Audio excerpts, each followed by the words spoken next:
fans. We're gonna get a few fans here. Nice. Well, thank you so much for being here again. There's some Hillary Rodham Clinton fans out here tonight, and it could be.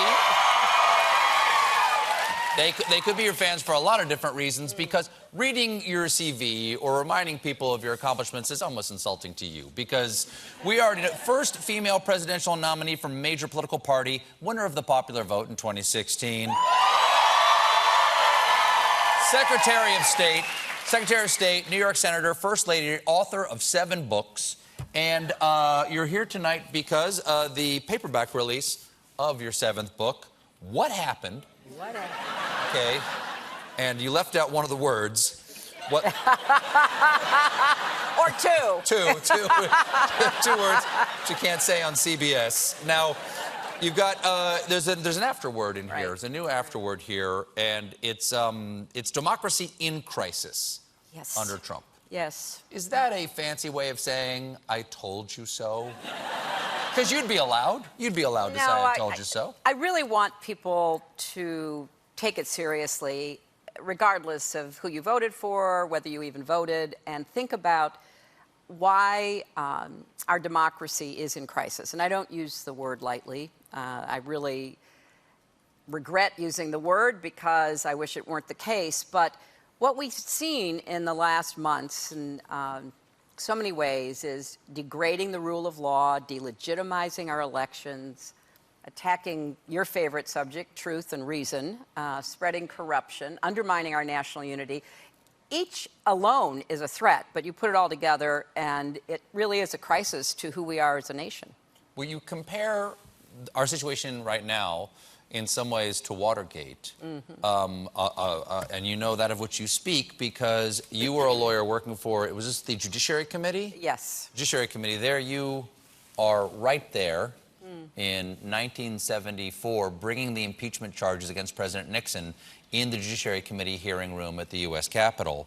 What are the similarities between Donald Trump and Richard Nixon? Richard Nixon was a very accomplished politician. Yes, he was. He was And he did a veteran of the Pacific War. He had many accomplishments to be proud of. Yes, and did a lot of good things as president. Mm-hmm. You know, started the Environmental Protection Agency, something that people might not know or remember. Lowered the voting age. Yes, lowered the voting age. Could never be nominated as a Republican, maybe not even as a Democrat at this point. You're probably right about that, but you know, he had a real obsession with trying to go after his opponents and trying to, you know, really consolidate his power. And he had people around him in the White House who enabled that. And he got himself into real trouble. And I don't think we can make a comparison yet, because there was a very thorough investigation of President Nixon at the time that I was part of. And it drew conclusions so that even Republican members in the Congress understood that they had to take action. And we're not at that point yet with this president.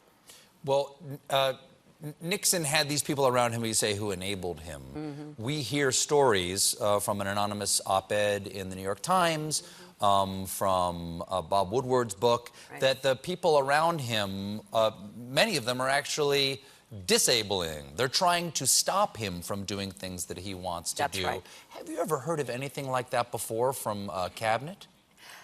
No, I haven't. I think it may well be unprecedented, and the person or people who wrote that article were trying to tell the rest of us that they're stopping bad things from happening. And when you think of all the bad things that have happened, that's pretty sobering.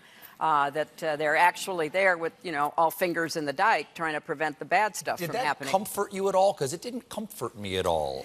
You know, Stephen, it didn't comfort me because it's always, I think, really troubling when the White House is in such disarray. I mean, I was thinking about being Secretary of State, working with President Obama. I mean, we had disagreements. We argued over difficult decisions that had to be made.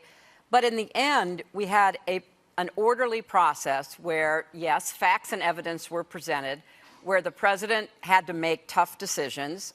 Sitting around the table debating about whether to go after bin Laden is a key example. But nobody rushed into it. Nobody said, well, here's the way I feel. I woke up this morning. I want to go do this. It was incredibly diligent about trying to do the best you could to get it right. So you never stole a treaty off his desk or anything I never like had that. to steal a treaty off his desk. No, Okay. I didn't have to do it. Right. We're going to take a little break, but we'll be right back with more Hillary Rodham Clinton.